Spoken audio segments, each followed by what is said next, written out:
গতকাল রাতে হঠাৎ করে মনে হলো যে একটু পায়েস রান্না করি। তো আমাদের দেশের বাড়ি থেকে আমার একটা খালা একদম ওনার গাভীর দুধ পাঠাইছিল। তো ভাবলাম সেটা দিয়ে একদম 20 মিনিটে একটা পায়েস রান্না করব। আমি সাধারণত পায়েস রান্না করতে অনেক সময় নেই না। তো যাই হোক, হাফ কাপ চাল, একদম কটার কাপ যেটা চা খাই আমরা, সেটার হাফ কাপ চাল একদম প্রেশার কুকারে দিয়ে দিলাম। এর কারণ হলো আমাদের যেহেতু সিলিন্ডার গ্যাস, মানে এমনিতে রান্না করতে নিলে বেশ খানিকটা সময় লেগে যায়, আর আমার গরমে রান্নাঘরে থাকতে ইচ্ছা করে না। তো যাই হোক, এটাতে প্রেশার কুকারে জাস্ট একটা সিজ দিয়ে নেব। আর এখানে কিন্তু দুধটা দিছি জাস্ট 250 গ্রামের মতো, কারণ বেশি দিলে এটা পড়ে যাবে উপর দিয়ে, সিজ দিলে পড়ে যাবে। জাস্ট 1 পোয়ার মতো দুধ দিয়ে জাস্ট চালটা একটু সেদ্ধ দিয়ে দিলাম। তো যাই হোক, একটা সিজ দিলেই আমি এটা হলো নামায় নিব। পায়েসটা আবার আমার সাহেব ফ্রিজে রাখলে খুব পছন্দ করে। সে মার চেয়ে সে মনে হয় সাহেব মানে পায়েসই বেশি পছন্দ করে। তো যাই হোক, সেটা করতে এটা একটু করব হলো হিন্দুদের স্টাইলে। আসলে আবার হিন্দুদের বললাম, মানে কেউ আবার ছোটো বড় মনে করার দরকার নাই। আমি এক বৌদিকে দেখতাম যেভাবে রান্না করতো, তো ভাবলাম জাস্ট একটু ওই স্টাইলে রান্না করি। তো যাই হোক, গ্যাসটা দিয়ে দিলাম। আর হিন্দুদের স্টাইলে পায়েসটাতে না ফ্লেভারটা একটু অন্যরকম থাকে, আমাদের মতো আমাদের একটু ভিন্ন রকম থাকে। তো যাই হোক, এই যে এখানে কিন্তু কয়েকটা কাঠবাদাম আর অল্প কয়েকটা এক মুঠের কম হবে 1 মুঠ চাল, এই যেভাবে ব্লেন্ডারে একটু মানে ব্লেন্ড করে নিতে হবে। 1 মুঠ মানে চাল, জাস্ট পোলার চাল যেটা যে পায়েস রান্না করতেছি সেইটা, আর জাস্ট 2-3টা কাঠবাদাম। আমার কাছে কাজু বাদাম আজকে নাই, কাজু বাদাম থাকলে 2-3টা কাজু বাদামই দিতাম। জাস্ট এইভাবে একটু ব্লেন্ড করে নিয়ে সুন্দরভাবে, একদম মিহি হইতে হবে তা না যে একদম পাটায় বাটা যে আমরা বাটনা করি, ঠিক ওরকম না। একটু দানা দানা থাকলেও কিন্তু খুব একটা সমস্যা নাই। ঠিক জাস্ট এই যে এরকম করে নিতে হবে। এরকম হলে জাস্ট এটা একটু নামায় নিতে হবে। এটা নামায় নিয়ে ওই পাশে আগে চালটা হয়েছে কিনা সেটা খেয়াল করতে হবে। তো যেটা এক পাশে আমি রেখে দিলাম। আমার ব্লেন্ডারটা না, মানে কিয়ামের ব্লেন্ডার এত ভালো তা বলার মতো না। যে কোনো জিনিস একদম পারফেক্টলি হয়ে যায়। তো যে পাশে কিন্তু আমি অলরেডি 1 লিটার দুধের মধ্যে জাস্ট আমি প্রেশার কুকার থেকে ওই চালটুকু এটাতে নিয়ে নিছি, জাস্ট কুক করে। মানে একদম সেদ্ধ হয়ে গেছিলো এবং একদম মানে আঠালো ভাব চলে আসছিল। ওটা আমি একটু করে দেখাবো, আমার খেয়াল নাই। জাস্ট এখানে কিন্তু 1 লিটার দুধ, 1 লিটারের 1 ফোঁটাও বেশি না। 1 লিটার দুধের মধ্যে আমি প্রেশার কুকার থেকে জাস্ট হাফ কাপ চাল কুক করে এটাতে নিয়ে আসছে। এখন আমি যেটাতে ব্লেন্ড করলাম ওটা আমি এর মধ্যে মিশিয়ে দেবো। এটা মিশিয়ে দেওয়ার কারণে একটা ফ্লেভার আসবে এবং জিনিসটা খুব আঠালো হবে। মানে আমরা যেমন রান্না করি, কি বলে ওটাকে, মানে পায়েস ছাড়াও যার একটা কী বলে, কথাটা ভুলে গেলাম, ঠিক মিঠাই রান্না করি যেভাবে, ঠিক ওই রকমই একটা জিনিস আসবে। তো যাই হোক, এই যে পায়েসের থিকনেসটা কিন্তু এরকম হয়েছে। পুরাটা করতে কিন্তু আমার 15 থেকে 20 মিনিটের বেশি লাগে না, কারণ আমার 1 লিটার দুধ যেটা, সেটা কিন্তু জাল করাই ছিল। জাস্ট সেই দুধের মধ্যে আমি একটু চিনি আগেই দিয়ে রাখছিলাম। জাস্ট একটা বলক উঠলেই ওই প্রেশার কুকারে রাখা চালটা এভাবে ঢেলে দিয়ে জাস্ট ব্লেন্ডারে যে মিহিটা করলাম ওটা করে নামায় ফেলছে। এই যে থিকনেসটা কিন্তু জাস্ট এইরকম আসছে। এত মজা, মানে দেখতে মজা হয়েছে এবং ফ্লেভারটা এত সুন্দর আসছে তা বলার মতো না।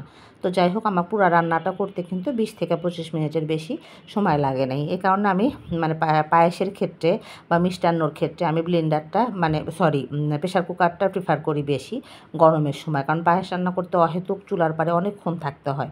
তো যাই হোক, আমার হয়ে গেল 20 মিনিটে পায়েস রান্না। যার যার খেতে ইচ্ছা করে দ্রুত চলে আসেন, এসে খেয়ে যান। নিমন্ত্রণ রইল সবারই। তো যাই হোক, এভাবে পায়েস রান্না করলে কিন্তু চেটেপুটে সব খেয়ে নেবে, একটু মানে অনীহা করবে না খেতে। আর বাদামের ফ্লেভারটা এত দারুণ আসবে তা বলার মতো না। বাদামের ফ্লেভারটা যেমন মুখে লাগবে, তেমনি সেটাতে ঘ্রাণেও সে পাবে, টেস্টেও পাবে। তো যাই হোক, হয়ে গেল আমার 20 মিনিটে পায়েস রান্না। এভাবে আমি পায়েস রান্না করে ফ্রিজে রাখলে দেখা যায় যে মাহিন, মিশন, তার বাবা মানে খুব পছন্দ করে বলার মতো না। তো এই হলো অবস্থা। আসসালামু আলাইকুম। আশার অঙ্গন থেকে আপনাদের সকলকে জানাচ্ছি অনেক শুভেচ্ছা। আশা করছি সবাই ভালো আছেন। হ্যাঁ, মিক্স করো, অসুবিধা নেই। আশা করছি সবাই ভালো আছেন, আলহামদুলিল্লাহ আমরাও ভালো আছি। মিশন প্রচুর টায়ার্ড। সকালবেলা গেছিল নাস্তা আনতে, তারপরে টুকিটাকি বাজার আনতে। তো যাই হোক, এখন বাজে 10:45 কাছাকাছি। তো আমরা সকালবেলা নাস্তা নিয়ে বসে পড়ছি অলরেডি। আজকে আমরা বাইরের নাস্তা খাবো। প্রতিদিন খালার হাতে রুটি ভাজি খেতে ভাল লাগে না, রুচি অরুচি হয়ে যায়। তো যাই হোক, আছে হলো সবজি, ডাল, এখানে আছে মোটা মোটা কলা, আর হলো ভাজি। এখানে রেডি হচ্ছে আমাদের চা, প্রায় হয়েই গেছে, রেডি হচ্ছে কি তো সকালবেলার চাটা ছাড়া সকাল চিন্তাই করা যায় না। আমার কোনটা পাশেরটা না পাশেরটা ওই চা লাগবে না, আমি বানাতেছি না। তুমি তো আমি চা মানে বিশেষ চা বানাতে আসলেই আমার সেখানে টকটক করতে আসতেই হবে, অভ্যাস, বুঝছো? কোনটা আমার? আমি তো বুঝতেছি না ওইটা না এটা বোঝা যাচ্ছে না, কাপ এলো মনে করে ফেলে। হ্যাঁ মিশন চা নিয়ে যাও, চা নিয়ে ড্রয়িং রুমে বসো। সব বই একসাথে নিতে হবে না, একটা একটা করে পড়া শেষ করো, আম্মু পড়া গোছাই দিচ্ছি তোমাকে। আল্লাহ বৃষ্টি দিয়েন না, আমার মানে বারান্দা ভর্তি কাপড়, টেবিলের বিধ্বস্ত অবস্থা। আগে আমি চাটা শেষ করে নেই, এখন চিন্তা করি যে দুপুরে কি রান্না হবে। তো বৃষ্টি শুরু হলো। কোনটা বউ দাও, যদিও আজকে আমি খুব শাক নিয়ে এসেছি, অসুবিধা না, আজকে খিচুড়ি রান্না করবো না, বৃষ্টির ইয়াটা খুব একটা সুবিধার না। অনেক কাজ, টেবিলের কি অবস্থা, খাবার যে কেন আল্লাহ বের করছিল, এই খাবারের জন্য যত সব ঝামেলা। সকালবেলা নাস্তা শেষ করে আসলাম রান্নাঘরে। আসলে খালা যদি রান্নাঘরে এসে বেসিংয়ে থালা বাসন পায় সুন্দর করে সে মেজে ফেলে। আমার কাজের বুয়ারা কেউই সেরকম বেয়াদব বা অসভ্য না মাশাল্লাহ, কারণ মানে যতগুলোই কাজ করছে না কেন নিজের বাসার মতো করে করছে। কিন্তু আমি দেখি কি যে আসলে বেসিংয়ে থালা বাসন বেশি থাকলে ওদের কাজ করতে খুব সমস্যা হয়ে যায় বা অন্য কাজে একটু মানে পিছিয়ে যেতে হয়। এর জন্য চেষ্টা করি সবসময় আমার মার মতো, আমার মাও সবসময় বেসিং পরিষ্কার রাখতে পছন্দ করে, মানে বেসিংয়ে কোনো থালা বাসন থাকলে তার ভালো লাগে না। তা আসলে এখন বয়স হচ্ছে, তো বয়সের সাথে সাথে অনেক কিছুই আমার ভিতরে যে জিনিসগুলো আছে সেই জিনিসগুলো মনে হয় আমার মধ্যে ট্রান্সফার করতেছে। তো ভাবলাম যে থাক, বেসিংয়ে যা যা আছে সব একটু ধুয়ে ফেলি। সংসারটা আসলে এরকমই, মানে সংসারে কাজ করতে করতে মনে হয় যে করতে ইচ্ছা করে। শরীর যতক্ষণ ভালো থাকে ততক্ষণ মনে হয় থামতে ইচ্ছা করে না। আমার আম্মাও তো মানে এত অসুস্থ থাকে, তারপরেও তার মানে ঘর গোছানো, ঘরের কাজের প্রতি বিন্দুমাত্র অনীহা নাই আমার মতোই। আমি তো মানে কি বলবো, জ্বর আসলেও মনে হয় যে আমাকে মনে হয় ঘর গোছাবো, ঘর এলোমেলো, ভাল লাগতেছে না, এটা একটা মেনিয়ার মতো হয়ে গেছে আমার। তো যাই হোক, থালা বাসনগুলো খুব দ্রুত ধুয়ে নিচ্ছি আর ভাবতেছি যে খালা আসে কি না বা কখন আসে। আজকে বেশ খানিকটা সময় হয়ে গেছে, এত দেরি সাধারণত করে না, 10:30 11টার মধ্যে বাসায় ঢুকে পড়ে। কিন্তু আজকে যেহেতু এখনও আসতেছে না, একটু ভয় ভয় লাগতেছে, কারণ আমাদের খালাটা 5-7 দিন একটা না আসার পরে তার একটু ধুম করে বন্ধ দেওয়ার একটা অভ্যাস বা প্রবণতা আছে। কি করবে, তারা গরিব মানুষ, তাদেরও তো কষ্ট হয়। না আসলে রাগ করি, গজ করি, কিন্তু আবার এটা বুঝতে পারি যে আসলে একটা মানুষ কয়েকটা বাসায় যখন কাজ করে তখন আসলে তার জন্য অনেক কষ্টকর হয়ে যায়। এর জন্য একটু যতটুকু পারি ততটুকুই সহযোগিতা করি সব সময়। ম্যাক্সিমাম টাইম দেখা যায় যে 30 দিনের মধ্যে 15 দিনই ঘর আমি মুছে ফেলি। দেখি যে তার দেরি হয়ে যাচ্ছে বা তার কষ্ট হবে, কাজ একটু বেশি হয়ে যাচ্ছে, তখন দেখা যায় যে আমি করে ফেলি। তো যাই হোক, এইটাই হলো কথা। মানে সুস্থ যদি আরও বেশি থাকতাম, হাতের ব্যথা না থাকলে এগুলো কাজ আমার কাছে কোনো ব্যাপার না, কিন্তু হাতের ব্যথাটা মানে পানি নাড়লেই বেশি হয়, এর জন্য আসলে সাহস করতে পারি না, মনে হয় যে না যদি বেশি হয়ে যায়, এর জন্য। তো এগুলো করলাম। আজকে কী রান্না করব সেটা একটা ভাবতেছি, ভাবনা তো রয়েই গেছে। তো কালকের চিংড়ি মাছ রান্না করা আছে, গরুর গোশত আছে, ভাবতেছি যে একটু ডাল রান্না করব, মাছের ডাল আর মুসুরির ডাল একসঙ্গে করে ওটা না হয় রান্না করে ফেলি, চিন্তা ভাবনা আছে। মাছ রান্না করতে ইচ্ছা করতেছে না, কারণ মাছ কেউ খেতে চায় না আমার বাসায়, এই একটা প্রবলেম। তো এটা ভাবতে ভাবতে আবার মাছের বাজার চলে আসলো। মাসের তো যেহেতু মানে শেষের দিকে, মানে কিছু কিছু বাজার শেষের দিকে, আমি আবার যাব একটু বগুড়াতে ইনশাল্লাহ, মানে নিয়ত করছি। তাহলে আবার বাসায় রেখে যাব, কোনো কিছু যদি মানে হয়ে যায় তখন আবার ওদের সমস্যা হবে, এটা ভেবে মাসের বাজারে ফোন দিয়ে দিছিলাম। আমার মাসের বাজার আবার ফোন করে দিলে ওরা বাসায় এসে দিয়ে যায়। এই তবে আমার মাসের বাজারটা যে দোকান থেকে আসে, যে ভাইটা খুব অসুস্থ, সবাই একটু দোয়া করবেন, ওনার মতো মানুষ হয় না, ফেরেস্তার মতো মানুষ, অনেক বড় লোক। মানে আমি যে বাসায় আগে ভাড়া ছিলাম, 6তলা বাসা, নোয়াখালীতে অনেক কিছু আছে, শুধু বড় লোক টাকায় না, মন মানসিকতা অনেক বড়। রিপন ভাই, সবাই যারা ভিডিওটা দেখতেছেন তার জন্য একটু দোয়া করবেন। তার হার্ট ব্লক হয়ে গেছে, ওপেন হার্ট সার্জারি 6 তারিখে। আমার মনে হচ্ছে যে আমার আপন ভাই অসুস্থ হলে আমার যেমন লাগতো আমার ঠিক তেমন লাগতেছে। আমি জাস্ট ওনাদের বাসায় 3 বছর থেকে আসছি, আমার ফ্ল্যাটে আমি 3 বছর বছর হলো উঠছি, 6 বছর হলো ওনার সাথে আমার সম্পর্ক। আসলে কি বলবো, মানুষ বললে ভুল হবে, মানুষের চেয়ে যদি উত্তম কোনো কিছু থেকে থাকে মনে হয় তার সাথে তুলনা করলে ভালো হয়। এই এত বড় মন মানসিকতা তা বলার মতো না। মানুষের বিপদে আপদে সবসময় পাশে থাকে, সবসময় পাশে থাকে। আজকে যে বাজার যারা দিতে আসছিল ওরা বলল যে এরকম অসুস্থ, হতে বললাম যে না আমি দোয়া করছি, আমার আম্মাকে বলছি। তো আপনারা যারা ভিডিওটা দেখতেছেন তারা সবাই রিপন ভাইয়ের জন্য দোয়া করবেন। আসলে ভালো মনের মানুষদের বেঁচে থাকা দুনিয়াতে অনেক বেশি দরকার, কিন্তু আসলে ভালো মনের মানুষরা বাঁচে না। যারা শয়তানি ইবলিস, যারা বেঁচে থেকে মানুষের বিন্দুমাত্র কোনো রকম উপকার হবে না, তারা বছরের পর বছর ঠিকই বেঁচে থাকে। আর যারা ভালো মানুষ তারা থাকে না।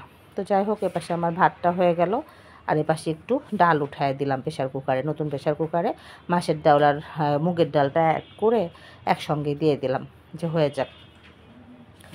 আর কি রান্না করব ভাবতেছি। এর মধ্যে আবার খালাও ঢুকে গেছে, বাজার গোছাতে একটা সময় লাগছে। বাজার আসলে একটা বিড়ম্বনা ছাড়া কিছু না। তো ওই যে ডালটা বাগার দিয়ে দিব এখন।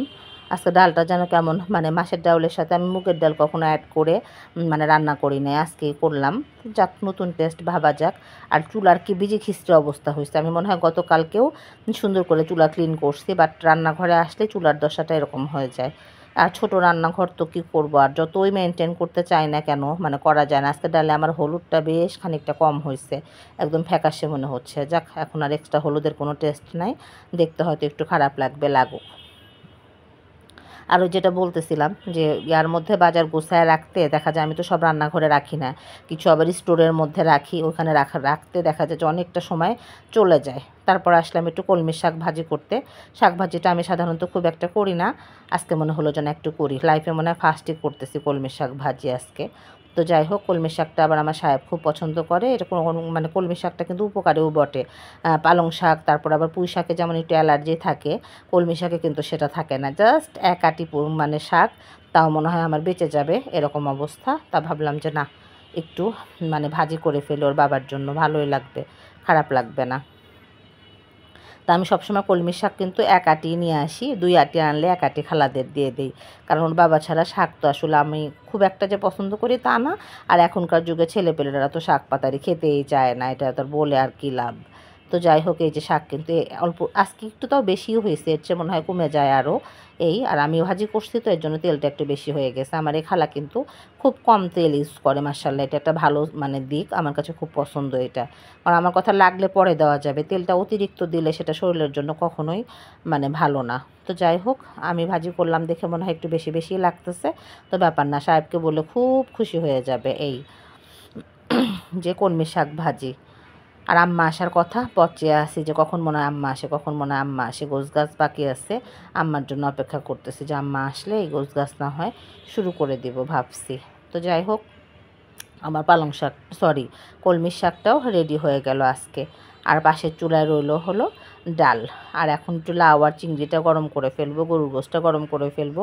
মাহিন কিন্তু অলরেডি এসে অফ ক্যামেরায় ভাত খেয়ে নিছে, কারণ ও তো সকালবেলা যায়, এসেই বলে আম্মু ক্ষুধা লাগছে, ভাত খেয়ে তারপর গোসল করে নামাজ পড়ে।